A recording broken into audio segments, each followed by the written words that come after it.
Oh, Billy. What's going on here?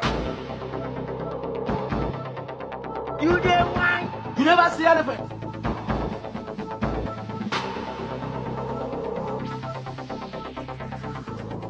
You are a criminal.